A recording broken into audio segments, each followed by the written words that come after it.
হাসরের ময়দানটা কত কঠিন, কতটা কঠিন হলে একজন নবী সিলিন্ডার করেন আমি পারবো না, আল্লাহর সাথে কথা বলার আজকে আমার কোনো সাহস হয় না, আজকে আমার সাহস হয় না। তোমরা ইযহাবু ইলা ঈসা, তোমরা যাও ঈসা নবীর কাছে। ঈসা নবীর কাছে যাওয়ার পর ঈসা নবীকে ডাক দিয়া বলেন, ও ঈসা নবী, আনতা রূহুল্লাহ, আপনি হলেন রূহুল্লাহ। আল্লাহ তাআলা আপনাকে আল্লাহ রূহ দিয়া, আল্লাহ জিবরিল আমিনের ফু দেওয়ার মাধ্যমে মায়ের গর্ভে বাবা ছাড়া আল্লাহ একটা কুদরত দেখায় দিয়েছেন যে আল্লাহ তাআলা বাবা ছাড়াও সন্তান দুনিয়াতে পাঠাইতে পারে। আপনি আল্লাহর কুদরত। ও ঈসা নবী, আপনি আল্লাহর কাছে দোয়া করেন গো নবী, আপনি আল্লাহর কাছে বলেন আল্লাহ তাআলা যেন বিচার কাজ শুরু করে দেন। ঈসা নবী ডাক দিয়া কয়, না না, আজকে কেউ এই কাজ করতে পারবে না, তোমরা কারো কাছে যাওয়া লাগবে না, একজনের কাছে তোমরা যেতে পারো, তিনি একমাত্র আজকে সুপারিশ করতে পারবেন, তিনি ছাড়া কেউ সুপারিশ করতে পারবেন না। তোমরা তাড়াতাড়ি যাও, ইযহাবু ইলা মুহাম্মদ সাল্লাল্লাহু আলাইহি ওয়াসাল্লাম, তোমরা তাড়াতাড়ি দৌড়াইয়া আখিরি জামানার নবী রাহমাতুল লিল আলামিনের কাছে যাও, তিনি ছাড়া আজকে কেউ তোমাদের জন্য আল্লাহর কাছে সুপারিশ করতে পারবে না। এরে নবীর আশিক উম্মতের দল, সবাই দৌড়াইয়া এবার যাবে আমার আপনার নবী, আখিরি জামানার নবী, সরকারে দু আলম, আমার নবীর কাছে যখন সবাই দৌড়াইয়া যাবে, ও পয়গম্বর, আমরা বড় পেরেশান, আমাদের জন্য আল্লাহর কাছে দোয়া করেন নবী। ও পয়গম্বর, আল্লাহ তাআলা যেন বিচার কাজটা যেন আল্লাহ শুরু করে দেন। আল্লাহর নবী ডাক দিয়া বলেন, হ্যাঁ হ্যাঁ, আজকে আমি আল্লাহর কাছে সুপারিশ করতে পারবো, কারণ আল্লাহ তাআলা লিকুল্লি নবিয়্যিন দাওয়াতুন মুস্তাজাবাতুন, প্রত্যেকটা নবীর একটা স্পেশাল দোয়া আল্লাহ দিয়েছেন। সব নবীরা এই দোয়াটা দুনিয়ার জমিনে করে ফেলেছে, কিন্তু আমি নবী ওই দোয়াটা দুনিয়াতে করি নাই, আমার উম্মতের জন্য রেখে দিয়েছি। ইমামুল আউয়ালিন আল আখিরিন, ঘরে সদকা রহমাতাল লিল আলামিন, সাইয়্যিদুল কাউনাইন খতমুল মুরসালিন, আখিরামুল বুদে ফখরুল আউয়ালিন, শুধু ওয়াজুদাস রহমাতাল লিল আলামিন, মসজিদে ও শুধ হামারু ইয়ে জমিন। এরে নবীর আশিক উম্মতের দল, আল্লাহর নবীর জন্য হাসরের ময়দানে স্পেশাল একটা জায়গা, মাকামে মাহমুদ, ওয়াজআল ওয়াবআসু মাকামান মাহমুদান আল্লাযী ওয়া'আদতা। আমরা আযানের দুআর মধ্যে বলি, আল্লাহ আমার পয়গম্বর মুহাম্মদুর রাসূলুল্লাহকে আল্লাহ মাকামে মাহমুদটা আল্লাহ তুমি দান করো, কারণ মাকামে মাহমুদ এমন একটা জায়গা, যেই জায়গার মধ্যে আমার মায়ের নবী নিরাপদ অবস্থা আমার নবী থাকবেন, আমার নবীকে কোনো পেরেশানিতে ধরবে না, নবীর টেনশন করা লাগবে না, কিন্তু আমার মায়ার নবী টেনশন থাকবেন। মাকামে মাহমুদে আমার মায়ার নবী সেজদায় পড়ে কান্না করবে, আমার মায়ার নবী সেজদায় করে পড়ে কান্নার আওয়াজ। আল্লাহর নবী যখন কান্না করতেছেন, এমন সময় আল্লাহর নবীর কান্নার আওয়াজ আমার আল্লাহর সহ্য হয় না।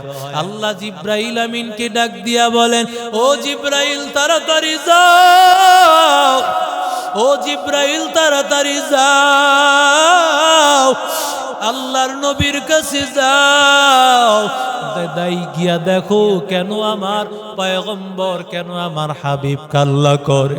আল্লাহর নবীর কাছে এসে বলে, ও নবীর ফারাসাক সাল তুতা ইশফা তুশফা, ও নবী আপনি মাথা মুবারক উঠান, আপনি কি চাইবেন চান, আপনি কি সুপারিশ করবেন করেন, কারণ আল্লাহ আপনার সব চাওয়া পূরণ করে দিবে।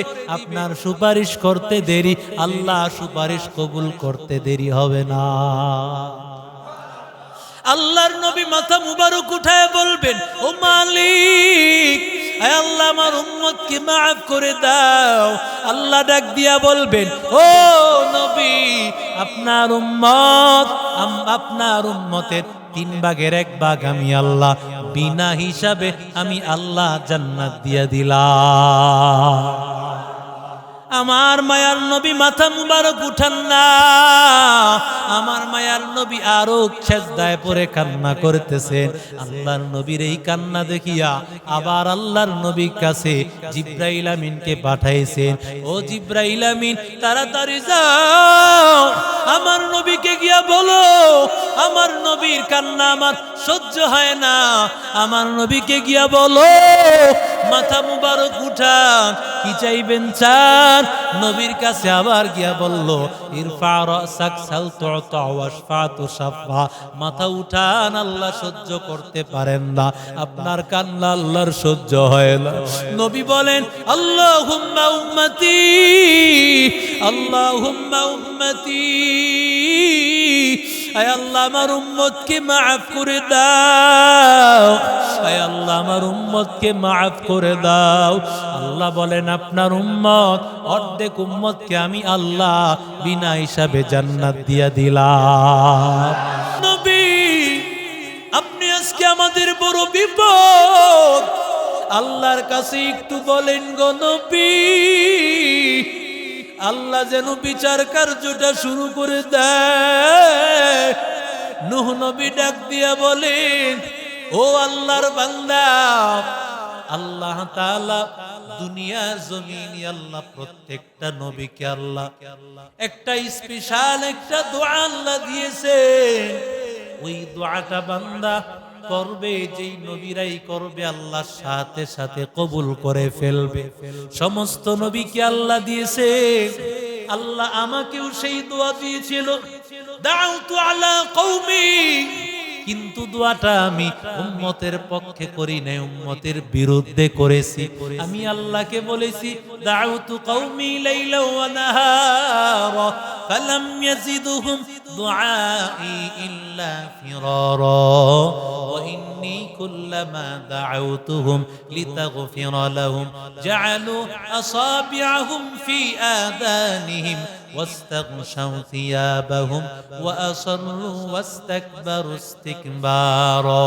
আয় আল্লাহ আমার উম্মতকে আমি কতবার বুঝিয়েছি, ও আল্লাহ এরা আমার কথা শুনে নাই। আল্লাহ একজন উম্মতকে আল্লাহ তুমি বাঁচায় রাখো না, ইন্নাকা ইন তাদারহুম ইউদিল্লু ইবাদাক ওয়ালা ইয়ালিদু ইল্লা ফাজিরান কাফফারা।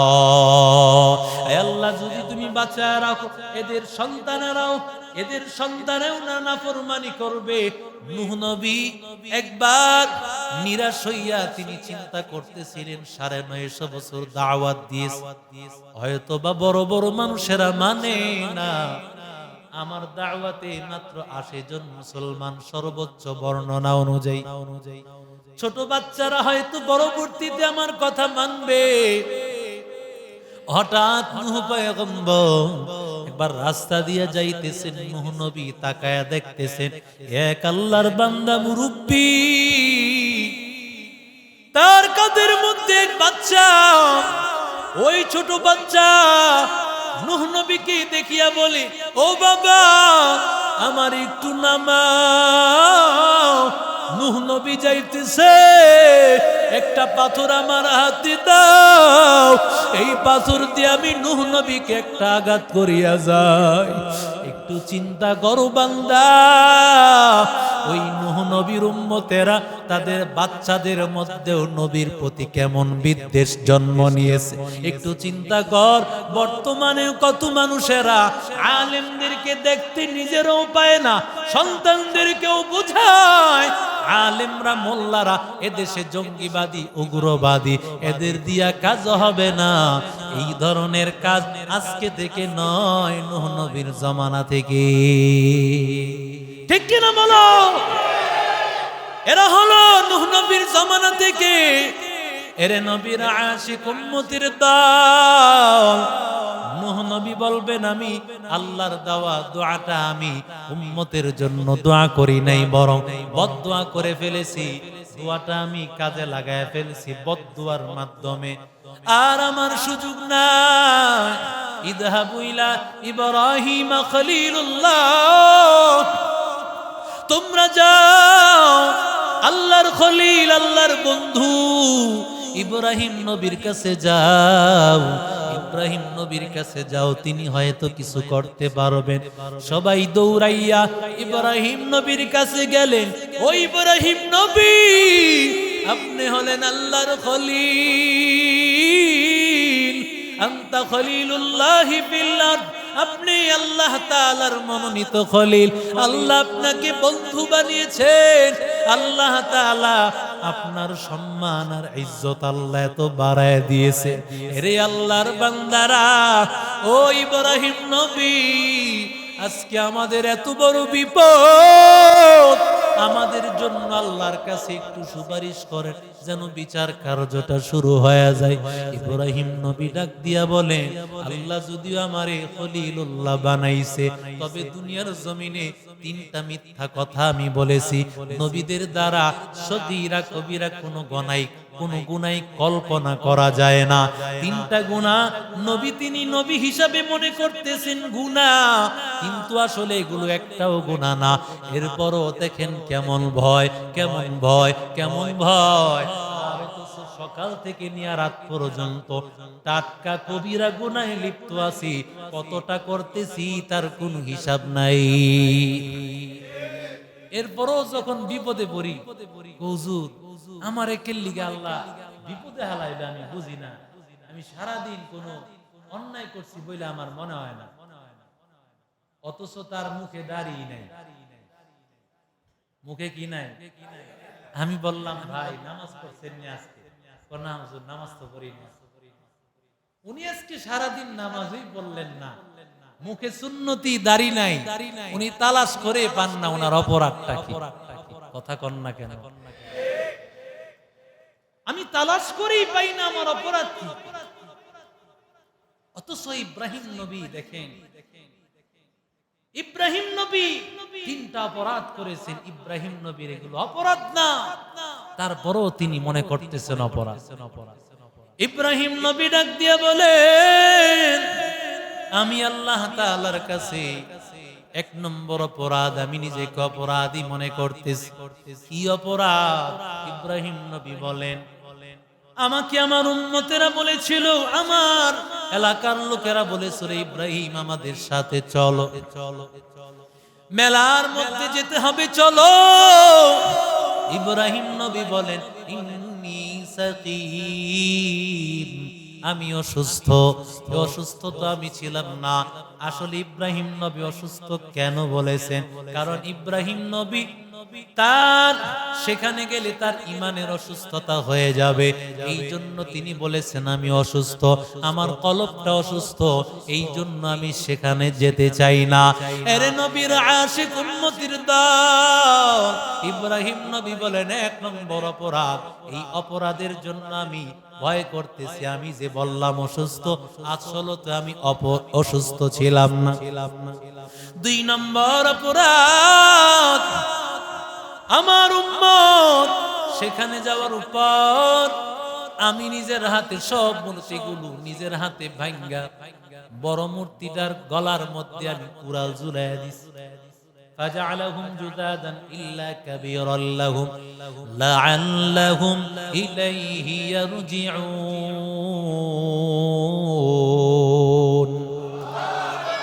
সব মূর্তি ভেঙেছে, শুধু বড় মূর্তিটার গর্দানের মধ্যে কুড়াল ঝুলাইয়া সব মূর্তি ভেঙে ফেলেছে। ইব্রাহিম নবীর উম্মতেরা হাজির। ইব্রাহিম নবীর উম্মতেরা আসিয়া দেখে মূর্তি একটাও নাই, বড় মূর্তিটা শুধুমাত্র বাকি আছে, আর গর্দানের মধ্যে একটা কুড়াল ঝুলানো আছে। কয় কে আমাদের সাথে আচরণ করলো? মান ফাআলা হাযা বিআলিহাতিনা ক্বালু সামি'না ফাতাই ইয়াযকুরু ইব্রাহিম। আমরা শুনেছি এর নাম হলো ইব্রাহিম, কারণ ইব্রাহিম নবী এখানে ছিল। ইব্রাহিম নবী তিনি আচরণ করেছে। ইব্রাহিম নবীকে যখন জিজ্ঞাসা করেছে, ও ইব্রাহিম, তুমি কি আমাদের উপাস্যদের সাথে খোদাদের সাথে আচরণ করেছো নাকি? আমি কিভাবে করলাম? জিজ্ঞাসা করো না বড় খোদাটারে। কুরাল তো বড় খোদাটার গর্দানের মধ্যে, সেই হয়তো তোমাদের এগুলোর সাথে এমন আচরণ করেছে। সবাই চিন্তা করলো এই বড় মূর্তিটাও তো কোনো জবাব দিতে পারবে না। ইব্রাহিম নবীকে বলে, নো ইব্রাহিম, তুমি তো জানো মূর্তি কথা বলতে পারে না। আমওয়াতুন গায়রু আহইয়া ওয়া মা ইয়াশউরুনা আইয়ানা ইউবআসুন। এগুলো সব মুর্দা, কোনটার জান নাই। কার সামনে তুমি মাথা নত করো? আজকে জমানা এমন হয়ে গেছে, হিন্দুরা করে দুর্গার পূজা আর মুসলমান নামদারি করে দরগার পূজা। দুর্গা সে দাঁড়াইয়া, দরগা সে ঘুমাইয়া, তখন না কেন একই জিনিস। একটা আছে দাঁড়াইয়া, সেটাও মুর্দা, একটা আছে ঘুমাইয়া, সেটাও মুর্দা। দরগা বলো দুর্গা বলো, কোনটাই কিছু করতে পারে না। করতে পারেন যিনি, তিনি কে? এরে নবীর আশিক উম্মতের দল, ইব্রাহিম নবী বলেন, এটা তো আমি ভুল বলেছিলাম। নিজের হাতে আমি এগুলোকে আমি নিজের হাতে মেরে ফেলেছি, নিজের হাতে সব গুড়া গুড়া করে ফেলেছি। এরপরও আমি বলেছি বড় মূর্তিটা করেছে, এটা আমার একটা অপরাধ। যদিও অপরাধ না, এরপর ইব্রাহিম নবী নিজেকে অপরাধী মনে করতেছে। 3 নম্বর অপরাধ, ইব্রাহিম নবী ডাক দিয়া বলেন, আমার বিবিকে নিয়ে আমি যখন রওয়ানা, আমার বিবিকে নিয়ে যখন আমি রওনা করেছি, সিনান বিন ওয়ালওয়ান নামে জালেম বাদশা নমরুদ, ওই নমরুদ ছিল নারী লিপ্সু একজন বাদশা। নারী লিপ্সু বাদশা, তিনি আমার স্ত্রীকে পাইয়া, স্ত্রীকে যখন তার সাথে যখন অন্যায় আচরণ করতে চেয়েছে, আমি তখন আমার স্ত্রী হাজেরাকে বলেছিলাম, ও হাজেরা, ও সারা, তুমি যখন নমরুদের কাছে যাইবা, নমরুদকে গিয়া বলবা আমি তোমার ভাই লাগি, আমি তোমার বোন লাগি, আমাদের ভাই বোনের সম্পর্ক। যদিও জালেমের কাছে বাঁচার জন্য এইভাবে বোন বলেও বাঁচা যায়, যেমন ঘুষ দেওয়া জায়েজ নাই, জালেমের অন্যায় থেকে ঘুষ দিয়া বাঁচা জায়েজ আছে না নাই? দেখেন না আজকে সমাজের মধ্যে কত বিপদ।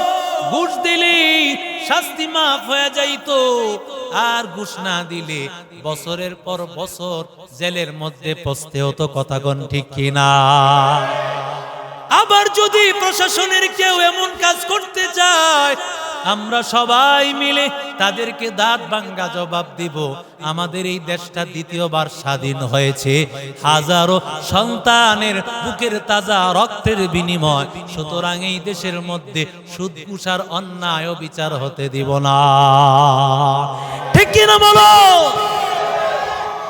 এরে নবীর আশিক উম্মতের দল, ইব্রাহিম নবীর এই কথাটা যদিও মিথ্যা না, কারণ একদিকে জালেমের জুলুম থেকে বাঁচার জন্য এই মিথ্যা কথাও বলা যায়। 2 নম্বরে যদিও তার স্ত্রী, কিন্তু তারা দুইজনে আদম নবীর সন্তান হিসাবে ভাই বোন। ঠিক না বে ঠিক? আদম নবীর সন্তান হিসাবে পৃথিবীর আদম নবী ছাড়া সব নবীরা ভাই, সমস্ত উম্মত ভাই। কারণ সমস্ত নবীদের, সমস্ত মানুষের সর্বপ্রথম পিতা, সর্বপ্রথম মানুষ একজন, তিনি হলেন আদম। কথা কন না কেন? আদম আলাইহিস সালাতু ওয়াস সালাম সর্বপ্রথম পিতা আদম আলাইহিস সালাতু ওয়াস সালাম। এবার ইব্রাহিম নবী 3টা অপরাধের কথা বললেন, যদিও অপরাধ না, এরপর ইব্রাহিম নবী এগুলোকে অপরাধ মনে করতেছে। কাইযাহাবু ইলা মুসা, তোমরা মুসা নবীর কাছে যাও। সবাই দৌড়াইয়া মুসা নবীর কাছে গেলেন। মুসা নবীকে গিয়া বললেন, আনতা কালিমুল্লাহ, ও নবী আপনি হলেন কালিমুল্লাহ।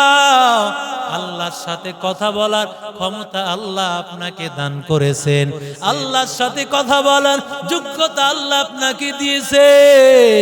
ও মুসা নবী, আল্লাহ তাআলার সাথে আপনি তুর পাহাড়ে দাঁড়ায় কথা বলতে পারতেন। আজকে আমাদের জন্য একটু কথা বলতে হবে, আমরা বড় বিপদে আছি। ও নবী, আল্লাহকে একটু বলেন বিচার কার্যটা যেন শুরু করেন। এরে আল্লাহর গোলাম মুসা নবী বলেন, জিন্দেগিতে আমি একটা ভুল করে ফেলেছি, আমি একটা কিপ্তিকে থাপ্পড় মেরেছিলাম, মরে গেছে।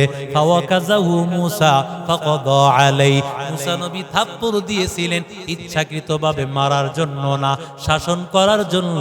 কিন্তু মুসা নবীর শরীরে তো জান্নাতি 40 জনের শক্তি দেওয়া। এরে নবীর আশিক উম্মতের দল, মুসা নবীর যদিও এটা ইচ্ছাকৃতভাবে মারেন নাই, আর এই অন্যায়টা মুসা নবী করেছেন। মুসা নবীর নবুয়ত পাওয়ার আগে আল্লাহ তাআলা এটাকে দোষ ধরেন নাই, কিন্তু মুসা নবী নিজেকে বড় অপরাধী মনে করতেছেন। একটু চিন্তা করেন, প্রত্যেকটা পয়গম্বর নিজেকে কতটা অপরাধী মনে করতেছেন। হাসরের ময়দানটা কত কঠিন, কতটা কঠিন হলে একজন নবী সিলিন্ডার করেন, আমি পারবো না আল্লাহর সাথে কথা বলার, আজকে আমার কোনো সাহস হয় না, আজকে আমার সাহস হয় না। তোমরা ইযহাবু ইলা ঈসা, তোমরা যাও ঈসা নবীর কাছে। ঈসা নবীর কাছে যাওয়ার পর ঈসা নবীকে ডাক দিয়া বলেন, ও ঈসা নবী, আনতা রূহুল্লাহ, আপনি হলেন রূহুল্লাহ। আল্লাহ তাআলা আপনাকে আল্লাহ রূহ দিয়া, আল্লাহ জিবরিল আমিনের ফু দেওয়ার মাধ্যমে মায়ের গর্ভে বাবা ছাড়া আল্লাহ একটা কুদরত দেখায় দিয়েছেন যে আল্লাহ তাআলা বাবা ছাড়াও সন্তান দুনিয়াতে পাঠাইতে পারে। আপনি আল্লাহর কুদরত। ও ঈসা নবী, আপনি আল্লাহর কাছে দোয়া করেন গো নবী, আপনি আল্লাহর কাছে বলেন আল্লাহ তাআলা যেন বিচার কাজ শুরু করে দেন। ঈসা নবী ডাক দিয়া কয়, না না, আজকে কেউ এই কাজ করতে পারবে না, তোমরা কারো কাছে যাওয়া লাগবে না, একজনের কাছে তোমরা যেতে পারো, তিনি একমাত্র আজকে সুপারিশ করতে পারবেন, তিনি ছাড়া কেউ সুপারিশ করতে পারবেন না। তোমরা তাড়াতাড়ি যাও, ইযহাবু ইলা মুহাম্মদ সাল্লাল্লাহু আলাইহি ওয়াসাল্লাম, তোমরা তাড়াতাড়ি দৌড়াইয়া আখিরি জামানার নবী রাহমাতুল লিল আলামিনের কাছে যাও, তিনি ছাড়া আজকে কেউ তোমাদের জন্য আল্লাহর কাছে সুপারিশ করতে পারবে না। লা ইলাহা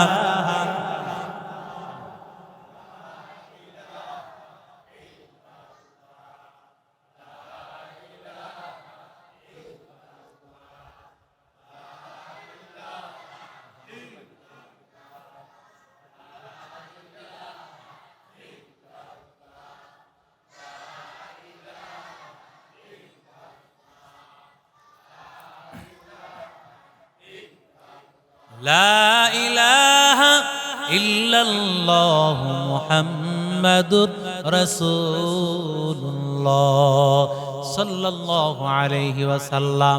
এরে নবীর আশিক উম্মতের দল, সবাই দৌড়াইয়া এবার যাবে আমার আপনার নবী, আখিরি জামানার নবী, সরকারে দু আলম আমার নবীর কাছে যখন সবাই দৌড়াইয়া যাবে, ও পয়গম্বর আমরা বড় পেরেশান, আমাদের জন্য আল্লাহর কাছে দোয়া করেন নবী। ও পয়গম্বর আল্লাহ তাআলা যেন বিচার কাজটা যেন আল্লাহ শুরু করে দেন।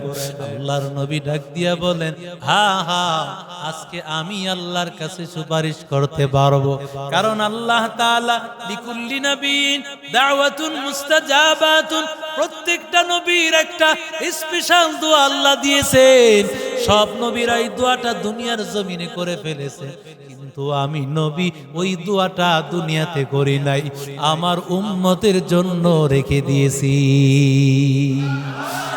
ইমামুল আউয়ালিন আল আখিরিন ঘরে সদকা রহমাতাল লিল আলামিন সাইয়্যিদুল কাউনাইন খাতমুল মুরসালিন আখিরামুল বুদে ফখরুল আউয়ালিন শুধু ওয়াজুদাস রহমাতাল লিল আলামিন মসজিদে ও শুধ হামারু ইয়ে জমিন। এরে নবীর আশিক উম্মতের দল, আল্লাহর নবীর জন্য হাসরের ময়দানে স্পেশাল একটা জায়গা, মাকামে মাহমুদ, ওয়াজআল ওয়াবআসু মাকামান মাহমুদান আল্লাযী ওয়া'আদতা। আমরা আজানের দুআর মধ্যে বলি, আল্লাহ আমার পয়গম্বর মুহাম্মদুর রাসূলুল্লাহকে আল্লাহ মাকামে মাহমুদটা আল্লাহ তুমি দান করো, কারণ মাকামে মাহমুদ এমন একটা জায়গা যেই জায়গার মধ্যে আমার মায়ের নবী নিরাপদ অবস্থা আমার নবী থাকবে, আমার নবীকে কোনো পেরেশানিতে ধরবে না, নবীর টেনশন করা লাগবে না, কিন্তু আমার মায়ার নবী টেনশন থাকবেন। মাকামে মাহমুদে আমার মায়ার নবী সেজদায় পড়ে কান্না করবে,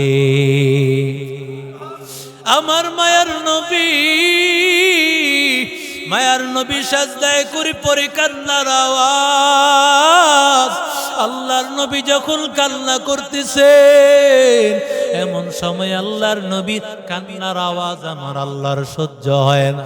আল্লাহ জিব্রাইল আমিনকে ডাক দিয়া বলেন, ও জিব্রাইল তাড়াতাড়ি যাও, ও জিব্রাইল তাড়াতাড়ি যাও, আল্লাহর নবীর কাছে যাও, দাই গিয়া দেখো কেন আমার পয়গম্বর, কেন আমার হাবিব কাল্লা করে। আল্লাহর নবীর কাছে এসে বলে, ও নবীর ফারাসাক সাল তুতা ইশফা তুশফা, ও নবী আপনি মাথা মুবারক উঠান, আপনি কি চাইবেন চান, আপনি কি সুপারিশ করবেন করেন, কারণ আল্লাহ আপনার সব চাওয়া পূরণ করে দিবে। আপনার সুপারিশ করতে দেরি, আল্লাহ সুপারিশ কবুল করতে দেরি হবে না। আল্লাহর নবী মাথা মুবারক উঠায় বলবেন, ও মালিক, আয় আল্লাহ আমার উম্মতকে মাফ করে দাও। আল্লাহ ডাক দিয়া বলবেন, ও নবী আপনার উম্মতের 3 ভাগের 1 ভাগ আমি আল্লাহ বিনা হিসাবে আমি আল্লাহ জান্নাত দিয়া দিলাম। আমার মায়ার নবী মাথা মুবারক উঠান না, আমার মায়ার নবী আরো সেজদায় পড়ে কান্না করতেছেন।